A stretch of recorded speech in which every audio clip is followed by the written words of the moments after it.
کربلا کے واقعہ میں اہل بیت پہ کون کون سی مشکلات آئیں، شہادتیں جو کربلا کے واقعہ میں ہوئیں وہ کس طرح ہوئیں، یہ تھوڑا سا بتایا ہمیں۔ اصل میں امام علی مقام حضرت سیدنا امام حسین رضی اللہ تعالیٰ عنہ کی جب پیدائش ہوئی تو نبی رحمت صلی اللہ علیہ وسلم نے آپ کو آ کر اپنے ہاتھوں میں لیا اور حضرت سیدنا جبرائیل امین حاضر خدمت ہوئے، مبارکباد دی اور ساتھ ہی کربلا کی مٹی آپ کے حوالے کر کے گئے۔ عرض کی یا رسول اللہ صلی اللہ علیہ وسلم یہ کربلا کی وہ مٹی ہے اور یہ اپنے پاس رکھیں، جس دن یہ سرخ ہو جائے گی تو آپ کی امت کے لوگ یعنی کلمہ پڑھنے والے آپ کے اس نواسے کو ذبح کر دیں گے، قتل کر دیں گے، شہید کر دیں گے۔ تو نبی کریم صلی اللہ علیہ وسلم اپنے شہزادے کے ایک کان میں اذان پڑھتے ہیں، دوسرے میں تکبیر کہتے ہیں اور خود ہی لعاب دہن سے گھٹی لگاتے ہیں اور بار بار حضرت امام حسین رضی اللہ تعالیٰ عنہ کی گردن کے بوسے لیتے ہیں۔ تو حضور کی پیاری شہزادی سیدہ طیبہ طاہرہ عابدہ زاہدہ نجرہ منجرہ اکملہ کاملہ حافظہ قاریہ عالمہ فاضلہ جناب فاطمہ زہرا رضی اللہ تعالیٰ عنہ ابا جان کی خدمت میں عرض کرتی ہیں، پیارے بابا جان، ہمیشہ بچوں کے رخسار کو، سر کو، پیشانی کو چوما جاتا ہے، آپ حضرت امام حسین کے گلے کو چومتے ہیں۔ نبی رحمت صلی اللہ علیہ وسلم کی آنکھوں سے آنسو کی لڑیاں بہہ نکلیں۔ حضور نے فرمایا کہ اس لیے اس گلے کو میں پیار کر رہا ہوں کہ ان قریب میری امت کے لوگ اس گلے پر خنجر چلائیں گے اور اسے کاٹیں گے، میرے پیارے نواسے کو قتل کر دیں گے۔ عرض کی بابا جان کیا اس شہزادے کو؟ حضور نے فرمایا ہاں اس شہزادے کو۔ کیا اس وقت آپ نہیں ہوں گے، میں نہیں ہوں گی، حضرت مولا علی نہیں ہوں گے؟ تو آپ نے فرمایا نہیں، اس دنیا میں ظاہری طور پر میں بھی نہیں ہوں گا، علی المرتضیٰ بھی نہیں ہوں گے، آپ بھی نہیں ہوں گے۔ تو اصل میں کربلا کی جو پیشن گوئی تھی، جو آغاز تھا، وہ حضرت امام علی مقام کی پیدائش سے ہی خبر بھی دے دی گئی اور وہ مٹی بھی جبرائیل امین دے کر گئے اور نبی کریم صلی اللہ علیہ وسلم نے شہادت کی خبر بھی اس وقت عیاں فرما دی، سب کے سامنے ظاہرہ کر دی۔ اور وہ جو مٹی تھی وہ نبی کریم صلی اللہ علیہ وسلم نے نہ اپنے پاس رکھی اور نہ ہی حضرت سیدنا علی المرتضیٰ کو دی اور نہ ہی حضور اپنی شہزادی کو دیتے ہیں، نہ ہی کسی اور زوجہ محترمہ کو دیتے ہیں، بلکہ آپ بلاتے ہیں حضرت ام سلمہ رضی اللہ تعالیٰ عنہ کے سپرد کرتے ہیں۔ آپ فرماتے ہیں یہ مٹی سنبھال کے رکھنا، جس دن یہ مٹی سرخ ہو جائے، اس کا کلر یعنی زرد ہو جائے اور خون آلود ہو جائے تو سمجھ لینا کہ میرے شہزادے کو میری امت کے لوگوں نے قتل کر دیا۔ اور واقعتاً ایسے ہی ہوا ہے، جب 10 محرم الحرام کو حضرت سیدنا امام علی مقام کی شہادت ہوتی ہے تو ایک روایت میں آتا ہے کہ حضرت سیدنا ام سلمہ رضی اللہ تعالیٰ عنہ دوپہر کے وقت آرام کر رہی ہیں، خواب میں نبی کریم صلی اللہ علیہ وسلم کو دیکھا ہے اور اس حالت میں دیکھا کہ حضور کہیں دور دراز سے تھکے تھکے آ رہے ہیں اور گرد غبار سے میرے آقا صلی اللہ علیہ وسلم کی زلف عنبری گرد آلود ہیں اور حضور کے چہرے سے تھکاوٹ کے آثار لگ رہے ہیں۔ عرض کرتی ہیں یا رسول اللہ صلی اللہ علیہ وسلم آپ اس حالت میں اور کہاں سے آ رہے ہیں؟ تو نبی کریم صلی اللہ علیہ وسلم نے فرمایا کہ میں اس وقت کربلا سے آ رہا ہوں اور میری امت کے لوگوں نے میرے پیارے حسین کو قتل کر دیا ہے۔ حضرت ام سلمہ فرماتی ہیں کہ میں بیدار ہو گئی، اٹھی اور وہ مٹی ڈھونڈی جو مجھے نبی کریم صلی اللہ علیہ وسلم نے دی تھی۔ میں نے جب اس مٹی کو اٹھا کر دیکھا تو وہ خون بن چکی تھی، یعنی وہ زرد ہو چکی تھی اور اس کا کلر جو تھا وہ بدل چکا تھا۔ میں سمجھ گئی کہ آج حضرت امام علی مقام کو شہید کر دیا گیا ہے۔ تو آپ کی شہادت کی خبر جو تھی ابتدا سمجھیں کہ آپ کی ولادت والے لمحے ہی نبی کریم صلی اللہ علیہ وسلم کو خبر دے دی گئی۔ قاری صاحب مجھے اس کے ساتھ ساتھ یہ بھی بتائیے گا کہ یزید اس کا جو لشکر تھا جو انتظار کر رہا تھا کہ اہل بیت نے آنا ہے، اس کی تعداد کتنی تھی وہاں پہ؟ یزید کے لشکر تو اس وقت ساری سلطنت ہی سمجھیں کہ یزید کے قبضے میں تھی اور اس نے کہا کہ میری بیعت کریں۔ یزید چونکہ فاسق و فاجر تھا، زانی اور شرابی تھا اور حضرت امام علی مقام رضی اللہ تعالیٰ عنہ کو جن کو گھٹی بھی نبی کریم صلی اللہ علیہ وسلم نے لگائی ہو اور جن کے کان میں اذان بھی رسول اللہ صلی اللہ علیہ وسلم نے دی ہو، جن کی تربیت مصطفیٰ کریم صلی اللہ علیہ وسلم نے کی ہو، جنہوں نے حضرت سیدہ فاطمہ زہرا رضی اللہ تعالیٰ عنہ کی دودھ پیا ہو، مولا کائنات رضی اللہ تعالیٰ عنہ کی تربیت کا یہ کمال تھا کہ آپ کیسے ایک فاسق و فاجر کے ہاتھ میں بیعت کر سکتے تھے؟ تو آپ نے انکار کر دیا، آپ نے فرمایا میں تیری بیعت نہیں لے سکتا۔ ایک فاسق و فاجر ہے، اگر دیکھا جائے تو وہ کافر نہیں تھے، نہ ہی وہ یہ تھے کہ وہ کلمہ نہیں پڑھتے تھے، نماز نہیں پڑھتے تھے، بلکہ وہ کلمہ بھی پڑھتے تھے، نمازیں بھی پڑھتے تھے، اذانیں بھی دیتے تھے۔ ادھر کربلا کے اہل بیت کے خیموں میں اذان آتی تو وہ بھی اذان پڑھتے تھے، ادھر جماعت ہوتی تو وہ بھی جماعت کراتے تھے، بلکہ یزید خود جمعہ خطبہ دیا کرتا تھا، یزید خود حافظ قرآن تھا، لیکن وہ فاسق و فاجر تھا اور انتہائی غلیظ قسم کا انسان تھا۔ اس نے دین اسلام کی دھجیاں اڑا کے رکھ دی تھی، تو ہر طرف شراب اور کباب کے اس کے اڈے کھلے ہوئے تھے، ہر طرف زنا عام ہو رہا تھا، تو حضرت امام علی مقام کو یہ زیب نہیں دیتا تھا۔ جب اس نے بیعت کا اصرار کیا تو حضرت امام علی مقام نے انکار کر دیا، تو پھر وہاں سے یہ سلسلہ مدینہ سے چلا۔ حضرت امام علی مقام مدینہ سے مکہ تشریف لائے۔ مکہ میں بھی لوگوں نے روکا آپ کو کہ آپ وہاں نہ جائیں، کوفی بڑے بے وفا لوگ ہیں اور وہاں کی بے وفائیوں کے چرچے ہیں دنیا میں کہ وہ لوگ بلائیں گے پھر آپ کو ساتھ نہیں دیں گے۔ لیکن امام علی مقام نے کہا کہ میں اگر نہیں جاؤں گا تو قیامت والے دن وہ عذر پیش کریں گے کہ ہم نے تو بلایا تھا کہ حسین آپ آ جاؤ، ہم آپ کے ہاتھ پر بیعت کریں گے، ہم یزید کا ساتھ چھوڑ دیں گے، لیکن ان کے پاس ایک عذر آ جائے گا، میرا جانا بنتا ہے، میں جاؤں گا۔ تو آپ نے پہلے اپنے بھائی حضرت امام مسلم کو بھیجا، وہاں حالات کا جائزہ لیا، انہوں نے پھر خطوط لکھے کہ یہاں پہ لوگ بڑی آپ سے محبت کا اظہار کر رہے ہیں۔ المختصر حضرت سیدنا امام علی مقام وہاں سے چلے اور اپنا مقدس وہ مختصر سا قافلہ، مختصر سی سواریاں، اور چھوٹے چھوٹے بچے بھی ہیں، خواتین بھی ہیں، وہاں بیمار زین العابدین بھی ہیں، 6 ماہ کے علی اصغر بھی ہیں، حضرت سیدنا علی اکبر جوان بھی ہیں۔ تو وہ قافلہ لے کر جب کربلا کے میدان میں پہنچے تو آگے ایک یزیدی لشکر کا جو سپہ سالار تھا، جسے بعد میں یہ سعادت نصیب ہوئی کہ اس نے امام علی مقام کے قدموں میں آ کر توبہ کی اور پھر کلمہ پڑھا اور پھر صدقے دل سے توبہ کی، اور پھر کربلا کے شہیدوں میں سب سے پہلے اس شخص کو ہی شہادت کی سعادت ملتی ہے، حضرت حر رضی اللہ تعالیٰ عنہ اس کو کہتے ہیں۔ تو اس نے ہی تعاقب کیا، 3000 تقریباً اس کی فوج کا وہ لشکر تھا جو پہلا جو وہاں پر محاصرہ کرنے والا تھا، اور وہاں پر سواریاں بھی خود بخود بیٹھنے لگ گئیں، وہاں پر ہچکچا رہی تھیں۔ حضرت امام علی مقام نے پوچھا اس کو کیا کہتے ہیں، بتایا گیا یہ کربلا ہے۔ فرمایا بس میری یہی جائے اقامت ہے، اسی جگہ میرا امتحان ہونا ہے، یہیں پر خیمے لگا دیں اور یہیں پر سواریوں کو روک دیں۔ تو حضرت سیدنا امام علی مقام کو جس شخص نے پہلے روکا تھا وہ حضرت حر رضی اللہ تعالیٰ عنہ تھے، جو تعاقب کرنے والے تھے اس وقت، لیکن جب آپ نے ایک فصیح و بلیغ خطبہ دیا تو حضرت حر نے وہ لشکر چھوڑ کے امام علی مقام کے قدموں میں آ کر توبہ کی اور معافی مانگی۔ آپ چونکہ بڑے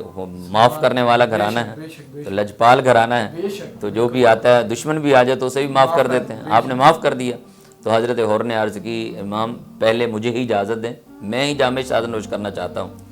تو اگرچہ آپ نے فرمایا کہ آپ تو ہمارے مہمان ہیں، ابھی آئے ہیں، لیکن اس نے کہا نہیں، قافلہ روکنے والوں میں بھی سب سے پہلے میں تھا، اب جامع شہادت نوش کرنے والوں میں بھی میں چاہتا ہوں سب سے پہلا میرا ہی نام آئے۔ تو حضرت حر پھر سب سے پہلے شہید ہیں کربلا میں۔ کیسا مجھے یہ بتائیے گا 6 ماہ کا بچہ علی اصغر، تھوڑا سا اس کے بارے میں بھی بتائیں۔ حسن بھائی دیکھیں، وہاں جہاں حضرت سیدنا امام علی مقام رضی اللہ تعالیٰ عنہ جب 10 محرم کی رات آتی ہے، آپ خیمے کے اندر تشریف لاتے ہیں اور سارے اہل بیت کو، رفقا کو، عزیز و اقارب جتنے بھی وہاں پر جمع ہیں سب کو خطاب فرماتے ہیں کہ جس نے بھی جانا چاہتا ہے، جو جانا چاہتا ہے، مشکل حالات ہیں، کل کا دن بڑا ہی قیامت نما سورج طلوع ہونے والا ہے، میں ان سب حالات کا مقابلہ کرنے کے لیے تنہا بھی کافی ہوں۔ آپ میں سے کوئی یہ نہ سمجھے کہ شاید ہم امام حسین کے ساتھ آ گئے ہیں تو ہم بھی یہ اس میں پھنس گئے ہیں، تو کوئی جانا چاہتا چلا جائے، میں دیے بجھا دیتا ہوں، اندھیرا کر دیتا ہوں، تم لوگ چلے جاؤ۔ تو وہاں آپ کے قافلے کا ایک ایک آپ کا رفیق سفر، ایک ایک عظیم ہستی، بڑی مقدس ہستی ہیں، وہ اپنے مشن پر قائم تھے۔ انہوں نے کہا جو بھی آزمائش امتحان آئے گا ہم بھی آپ کے ساتھ ہیں، ہم واپسی کا ارادہ نہیں رکھتے، ہم آپ کے ساتھ قدم قدم پہ ساتھ دینے کے لیے تیار ہیں۔ تو وہاں حضرت سیدنا عباس رضی اللہ تعالیٰ عنہ، حضرت سیدنا علی اکبر، حضرت عون محمد، اور اس میں ایک اس قافلے میں مقدس اہل بیت کا ایک مہکتا ہوا پھول ہے، حضرت سیدنا علی اصغر رضی اللہ تعالیٰ۔ تو وہ 6 ماہ عمر ہیں، وہ بھی اس قافلے کا حصہ ہے، وہ بھی اس مشن کا حصہ ہے، وہ بھی جامع شہادت نوش کرنا چاہتا ہے۔ تو جب 10 محرم الحرام کو ساروں کی قربانیاں ہو چکی تھی نا، تو حضرت شہربانوں نے 6 ماہ کا علی اصغر آگے کیا، کہا حسین جاؤ اس کو لے جاؤ، لوگوں کو کہو کہ یہ اس 6 ماہ کے ہاتھ میں نہ تیر ہے نہ تلوار ہے، نہ یہ کسی سے جنگ کا ارادہ رکھتا ہے، نہ کسی کی دشمنی جانتا ہے، اس کو چند قطرے پانی کے دے دیں، اس کا حلق خشک ہو رہا ہے، جان نکل رہی ہے پیاس سے، شدت پیاس سے بے چین بے قرار ہو رہا ہے۔ امام علی مقام نے فرمایا مجھے ان پر امید تو نہیں ہے کہ یہ پانی دیں گے یہ ظالم کوفی، لیکن اتمام حجت کے لیے جاتا ہوں تاکہ کل قیامت والے دن نانا جان کے سامنے یہ نہ کہیں کہ ہمیں تو نہیں معلوم تھا کہ 6 ماہ کا علی اصغر بھی وہاں پیاسا ہے، اگر اس کی پیاس کا پتہ چلتا تو ہم پانی دے دیتے۔ حضرت سیدنا امام علی مقام نے اٹھایا علی اصغر کو، یوں سینے سے لگا کے کوفی لشکر کے سامنے لے گئے، فرمایا دیکھو کوفیو، آپ نے ہمیں خطوط لکھے، ہمیں بلایا، محبتوں کا اظہار کیا، اب ہم آگے، آپ ہمارے خون کے پیاسے بن گئے، سب کچھ تم نے ہمارا چھین لیا، سمجھے کہ ہماری قربانیاں لے لیں، ساری قربانیاں دینے کے باوجود بھی امام حسین تم کو یہ کہتا ہے، یہ آفر کراتا ہے کہ اگر اب بھی میرے اس شہزادے کے لیے چند گھونٹ پانی کے دے دو تو قیامت والے دن نانا جان سے حوض کوثر کا جام میں بعد میں پیوں گا، پہلے تمہیں پلاؤں گا۔ کتنی لجپال ہنسی ہیں۔ حسن بھی دیکھیں نبی کریم صلی اللہ علیہ وسلم کے شہزادے کے اور حضور کی تربیت کا اثر دیکھیں کہ لیکن ان ظالموں کی کیفیت دیکھیں، انہوں نے بجائے اس کے کہ پانی پلاتے، حرملہ بدبخت نے ایک نشانہ لگایا، تیر چلایا اور حضرت علی اصغر کے حلق سے آر پار ہوتا ہوا امام علی مقام کے بازو میں پیوست ہوا، اور امام علی مقام نے جب وہ تیر کھینچا تو معصوم نے تڑپ کے آپ کے ہاتھوں میں جان دے دی۔ حضرت امام علی مقام سینے سے لگائے، لپیٹ کے گھر میں واپس لائے۔ میں کہتا ہوں کہ والدین جو ہوتے ہیں نا، بڑا نرم و نازک معاملہ ہوتا ہے اولاد کا اور والدین کا۔ ہماری اولاد کو تھوڑا سا کوئی کانٹا بھی چبھ جائے، یقین کریں ہم ان سے دن رات ایک ہو جاتا ہے، پریشانی، بے چینی، بے قراری، ہماری آزمائش ختم ہونے کا نام بھی نہیں لیتی۔ لیکن کیا امام علی مقام نے اپنے نانا کے دین کے لیے کیا کچھ قربانی نہیں دی کہ 6 ماہ کا اپنے ہاتھوں میں اٹھا کے تیروں سے نشانہ بنوا کے واپس لا رہے ہیں، لیکن اللہ کا شکر ادا کریں، اللہ کا شکر ادا کرتے ہیں۔ خیمے میں واپس لے کے آئے، تھوڑا سا تب کا کوئی منظر جو ہے تھوڑا سا وہ بیان کریں۔ جب خیمے میں لے کے واپس آئے تو کیا امام حسین رضی اللہ عنہ سے کیا جو ان سے جواب تھے جو بیویوں نے کیے وہ کیا تھے؟ انہوں نے کس طرح بتایا کہ جو ہے شہادت نوش ہو گئی ہے؟ اصل میں امام علی مقام کے تمام رفقا اور تمام شہداء کربلا نے پیاسے جام شہادت نوش کیا تھا، تو حضرت علی اصغر رضی اللہ تعالیٰ اگرچہ معصوم تھے، بچے تھے، وہ یہ نہیں چاہتے تھے کہ میں بھی پانی پی کے جاؤں، نہیں، جیسے میرے سارے چچے، میرا چچا عباس اور حضرت اون محمد اور حضرت قاسم، حضرت علی اکبر جیسے بڑوں نے جام شہادت نوش کیا، میں بھی ویسے ہی کروں گا۔ تو یہ ایک ان کی تمنا تھی۔ پانی تو کیا، پانی کا تو وہاں معاملہ ہی کچھ اور تھا، جیسے آج لوگ کہتے ہیں پانی کی جنگ تھی، وہاں اقتدار کی لڑائی تھی، وہاں 2 شہزادوں کی لڑائی تھی، ایسا معاملہ نہیں تھا۔ پانی کا معاملہ ہوتا ہے امام علی مقام رضی اللہ تعالیٰ عنہ اس گلشن کے مہکتے ہوئے پھول ہیں جن کے جد امجد حضرت اسماعیل ذبیح اللہ علیہ السلام اگر زمین پر ایڑی ماریں تو پانی کے چشمے جاری کر دیں، اور الحمدللہ آج تک وہ چشمہ جاری ہے، آب زمزم جسے کہتے ہیں، اور قیامت تک وہ جاری رہے گا۔ اور آپ اس نبی کے نواسے ہیں کہ جس نبی کریم صلی اللہ علیہ وسلم نے مقام احد پر مقام حدیبیہ پر نبی کریم صلی اللہ علیہ وسلم کے غلاموں کو پانی کی ضرورت پڑتی ہے، حضور ہاتھوں سے پانی کے چشمے جاری فرما دیتے ہیں۔ پانی نہیں، رب کی رضا کو ترجیح دی کہ پانی کی مجھے کوئی ضرورت نہیں۔ حضرت سیدنا علی اصغر رضی اللہ تعالیٰ عنہ کو چونکہ جب بھیجا گیا تھا تو حضرت زینب رضی اللہ تعالیٰ عنہ اور حضرت شہربان اور حضرت سکینہ رضی اللہ، جو امام علی مقام کی چھوٹی سی عمر میں 6-7 سال کی عمر کی بیٹی ہے، تو وہ لپٹ کے کہہ رہی تھی کہ ایک مرتبہ ان کو لے کر جاؤ۔ امام علی مقام تو کہہ رہے تھے کہ ان ظالموں سے مجھے امید نہیں، انہوں نے آپ کو پانی نہیں دینا، لیکن وہ کہہ رہی تھی نہیں، ایک بار لے کر تو جائیں۔ جب امام علی مقام لے کر گئے تو انہوں نے آگے سے یہ سلوک کیا، امام علی مقام اس سے سینے سے لگا کر واپس آ رہے تھے، تو جب حضرت امام علی مقام کی بہن نے دیکھا اور حضرت علی اصغر کی والدہ نے دیکھا خیمے سے، تو ان کو یوں محسوس ہوا کہ شاید علی اصغر پانی پی کے سکون کی نیند سو کر آئے، لیکن ان کو معلوم نہیں تھا۔ امام علی مقام لے کر آئے تو انہوں نے آگے سے بڑھ کر استقبال کیا اور عرض کی، اے میرے ویر، آپ کی ہمشیرہ نے جب پکڑا، ہاتھوں سے لیا، تو کیا علی اصغر پانی پی کر آیا ہے؟ حضرت امام علی مقام کی آنکھوں سے آنسو گرے، فرمایا بہن پانی تو نہیں پی کر آیا، حوض کوثر کا مہمان بن کر آیا ہے، اس نے پانی سے پینے سے انکار کر دیا ہے۔ انہوں نے کیا پانی سے نہیں دینا تھا، بلکہ حضرت علی اصغر نے ان کا پانی پینے سے انکار کر دیا ہے کہ جیسے باقی شہید ہوئے، پیاسے شہید ہوئے، میں نے بھی پیاسا ہی شہید ہونا۔ کیسا مجھے یہ بھی بتائیے گا کہ ابھی آپ بات کہہ رہے ہیں اور میرے پاس الفاظ نہیں ہیں کہ میں یہ بیان کر سکوں آپ کے سامنے، کیسا فجر سے لے کر عصر کے دورانیہ میں امام حسین کی شہادت کا ٹائم آتا ہے، تھوڑا سا یہ بھی ہمارے ساتھ تھوڑا شیئر کریں کہ امام حسین کی جو شہادت ہے وہ کس طرح ہوئی؟ کہا جاتا ہے کہ نماز میں تھے، سجدے میں تھے تو ان کو شہید کیا گیا۔ اصل میں نماز فجر کی امامت سب سے پہلے آ جاتے ہیں اس رات کو، ساری رات عبادت کرتے رہے اہل بیت کے تمام مقدس ہستیاں، تمام نفوس، مرد و خواتین اپنے اپنے خیموں میں عبادت میں مصروف رہے۔ فجر کی اذان جو تھی حضرت سیدنا علی اکبر رضی اللہ تعالیٰ عنہ نے اپنے بابا جان کے حکم سے اذان فجر کہی، حضرت امام علی مقام نے فجر کی جماعت خود کرائی، اس کے بعد عبادت کا تلاوت کا سلسلہ چلتا رہا۔ جیسے ہی سورج چڑھا، جیسے ہی دن چڑھا تو ادھر سے جنگ کے نعرے بجنے لگ گئے، انہوں نے اعلان جنگ کر دیا کہ حسین یا تو بیعت کر لو یا پھر آؤ ہمارے ساتھ جنگ کر لو۔ نبی کریم صلی اللہ علیہ وسلم کے پیارے نواسے سب سے پہلے ان کے سامنے جا کر ایک فصیح و بلیغ خطبہ ارشاد فرماتے ہیں، اور آپ فرماتے ہیں کہ کوفیو، مجھے بلایا ہے آپ نے، میں بن بلائے نہیں آیا، آپ نے خطوط لکھے، میں آ گیا، اب جب میں آ گیا ہوں تو آپ ہمارے خون کے پیاسے کیوں بن گئے ہو؟ آپ کو نہیں معلوم کہ جس کا آپ کلمہ پڑھتے ہو میں اس نبی کا نواسا ہوں؟ آپ کو نہیں پتہ کہ جن کی عظمت و شان کے گن اللہ نے قرآن میں ان کی آیتیں ان کے حق میں نازل فرمائی ہیں، انما یرید اللہ لیذھب عنکم الرجس اہل البیت ویطہرکم تطہیرا، کیا یہ آیت ہماری شان میں نہیں نازل ہوئی؟ آپ کو نہیں پتہ کہ حضرت علی المرتضیٰ میرے ساتھ کتنا پیار، آپ کو نہیں پتہ کہ میرے لیے میرے نانا جان سجدے دراز کر دیا کرتے تھے، آپ کو نہیں پتہ کہ میرے لیے نانا جان مجھے اپنے کندھوں پہ سوار کیا کرتے تھے، میں ان کے سینے پر کھیلا کرتا تھا؟ آپ ہماری عظمت و شان سے واقف نہیں ہو؟ لیکن ان کوفیوں پر کوئی اثر نہ ہوا، اس لیے کہ وہ دنیا کو حاصل کرنے کا فیصلہ کر چکے تھے، انہوں نے دنیا کو ترجیح دی، دنیا کے عہدوں کو ترجیح دی کہ یزید سے انعام و اکرام ملے گا اور ہم عیش و آرام سے زندگی بسر کریں گے۔ لیکن ایسا نہیں ہے کہ عیش و آرام، وہ دنیا بھی چلی جاتی ہے، ایک وقت آتا ہے نہ بندے کے پاس وہ دنیا رہتی ہے نہ ہی دین رہتا ہے، اور بے دین ہو کر مر جاتے ہیں۔ آج تک تاریخ اسلام کی آخر زمانے تک، قیامت تک لوگ یزیدیوں پر لعنتی بھیجتے رہیں گے اور امام علی مقام کو عظمت و شان کے گن گاتے رہیں گے۔ تو ایسے ہی ہوا، پھر ایک سلسلہ چل پڑا، جب وہ باز نہ آئے تو پھر آخر کار وہ سلسلہ شہادت کا چلتا رہا۔ جب عین وقت جمعہ 10 محرم الحرام کا دن تھا اور جمعہ کا دن تھا، عین وقت جمعہ امام علی مقام رضی اللہ تعالیٰ عنہ جب حضرت علی اصغر شہید ہو چکے تھے تو حضرت سیدنا امام علی مقام رضی اللہ تعالیٰ عنہ خود تیار ہوئے اور جنگی لباس سے بطن کیا، نانا جان کی دستار سر پہ سجائی، تلوار حیدری ہاتھ میں لی اور میدان کارزار میں سامنے جا کر کوفیوں کے کھڑے ہو گئے اور فرمایا کہ کوفیوں، کیا اب بھی تمہارے پاس ایک موقع اور ہے؟ دیکھیے حضور نبی کریم صلی اللہ علیہ وسلم کی تربیت کا اثر دیکھیے کہ اہل بیت کے مقدس ہستیوں کو اتنی فراخ دلی کہ دشمنوں کو معاف کر رہے ہیں۔ سارا گھر آپ نے میرا اجاڑ کے رکھ دیا، سب کو شہید کر دیا، اس کے باوجود میں تمہیں معاف کرنے کو تیار ہوں، اب بھی تم توبہ کر لو۔ لیکن وہ چونکہ اندھے ہو چکے تھے دنیا کے لالچ میں، انہوں نے کہا نہیں حسین، یا بیعت کرو یا پھر جان دے دو، ہم تو آپ کی جان لینے کے لیے تیار ہیں۔ حضرت امام علی مقام رضی اللہ تعالیٰ عنہ اپنا خطبہ بڑھا رہے تھے نا،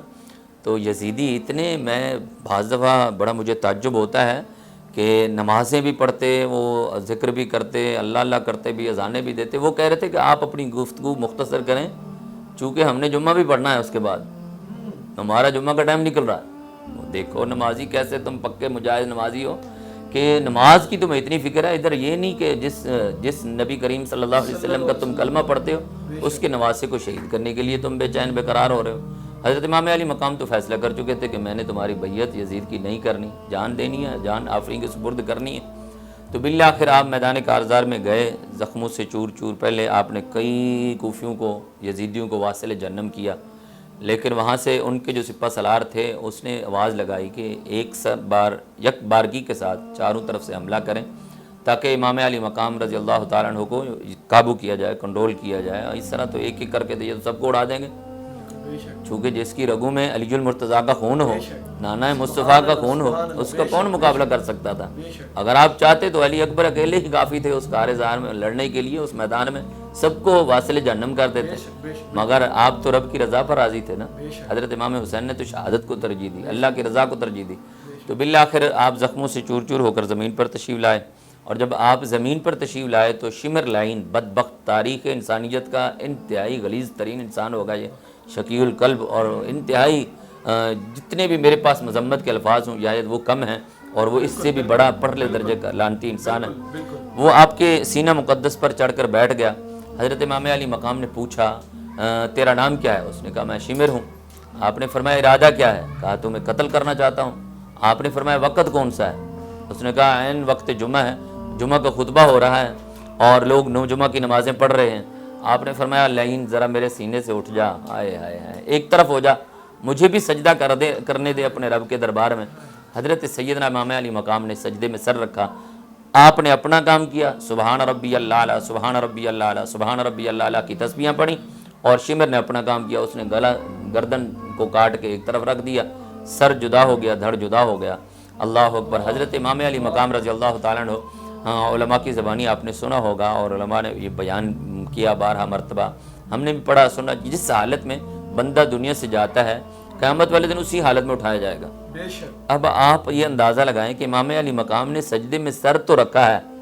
مگر سر اٹھایا نہیں ہے، سر کٹ گیا ہے۔ گویا حضرت امام علی مقام آج بھی سجدے میں ہے، قیامت تک سجدے میں رہیں گے، اور قیامت تک اور قیامت والے دن آپ سجدے ہی سے ہی سر اٹھائیں گے۔ اللہ اکبر، کیا عظمت و شان ہے۔ تو حضرت سیدنا امام علی مقام کا سر تن سے جدا ہو گیا۔ میں یہاں پر ایک شعر پڑھنا چاہوں گا کہ پڑھو ہر دم درود اس پر، شجاعت ہو تو ایسی ہو، علی بابا نبی نانا شرافت ہو تو ایسی ہو، سرے نیزے پہ حضرت نے سنایا یوں کلام اللہ، پیغمبر بھی ہوئے حیران تلاوت ہو تو ایسی ہو، پیغمبر بھی ہوئے حیران تلاوت ہو تو ایسی ہو۔ ارے اس کی ہمت پر علی شیر خدا کو ناز ہے، اس نواسے پر محمد مصطفیٰ کو ناز ہے۔ سجدے اوروں نے کیے، میں بھی سجدے کرتا ہوں، حسن بھی آپ بھی سجدے کرتے ہیں، بندہ ہے مومن قیامت تک ہر مسلمان سجدے کرتا رہے گا۔ ہمارے سجدے اور اس سجدے میں کیا فرق ہے؟ کہا سجدے اوروں نے کیے پر اس کا نیا انداز ہے، اس نے وہ سجدہ کیا جس پر خدا کو ناز ہے، اس نے وہ سجدہ کیا جس پر خدا کو ناز ہے۔ حضرت سیدنا امام علی مقام کا جب سر دھڑ سے جدا ہو گیا تو کوفی جشن منانے لگے۔ انہوں نے کہا ہم کامیاب ہو گئے، اب ہمیں یزید سے انعام و کرام ملے گا، اور ایک ایک